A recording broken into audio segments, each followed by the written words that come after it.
রাজশাহী বিশ্ববিদ্যালয়ের সদ্য সাবেক উপাচার্য ডক্টর সালেহ হাসান নকিবের অনিয়মের চিত্র উঠে এসেছে শিক্ষা অধিদপ্তরের আউট প্রতিবেদনে। যোগ্যতা ছাড়াই পছন্দের প্রার্থী নিয়োগ, পদোন্নতি, আর্থিক লেনদেন সহ সবকিছুতেই বিশেষ অধ্যাদেশের সুযোগ নিয়েছেন তিনি। এমন নজিরবিহীন অনিয়মের ঘটনায় হতবাক শিক্ষক শিক্ষার্থীরা। মতিউর মুর্তজার তথ্য চিত্রে থাকছে ডেস্ক রিপোর্ট। রাজশাহী বিশ্ববিদ্যালয়ে গত ১.৫ বছরে উপাচার্যের খেয়ালখুশি যেন ছিল নিয়ম। সদ্য সাবেক উপাচার্য ডক্টর সালেহ হাসান নকিব তার পছন্দের প্রার্থীর শিক্ষাগত যোগ্যতা না থাকলেও দিয়েছেন প্রথম শ্রেণীর চাকরি।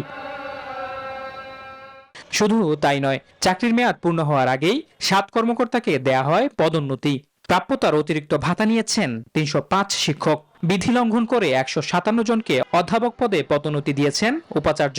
২০২৪-২৫ অর্থবছরই প্রায় ১১৫ কোটি টাকার অনিয়ম হয়েছে। শিক্ষা অধিদপ্তরের অডিট প্রতিবেদনেও এবার উঠে এসেছে এমন অনিয়ম ও দুর্নীতির চিত্র। এদিকে উপাচার্য ডক্টর সালেহ হাসান নকিবের দাবি, এসব বিষয়ে কিছুই জানেন না তিনি।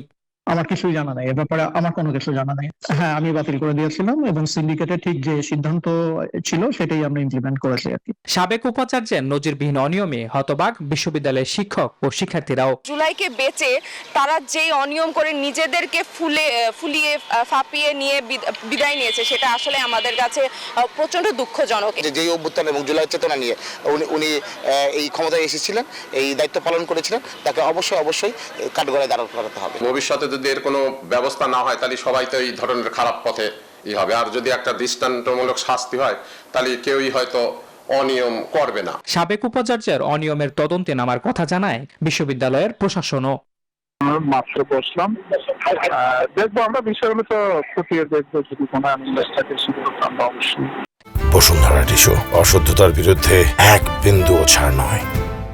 স্বায়ত্তশাসনের সুযোগে বিশ্ববিদ্যালয়গুলোতে চলা অনিয়ম বন্ধ করতে জবাবদিহিতা নিশ্চিত করার আহ্বান জানান সংশ্লিষ্টরা। Desk report, news 24।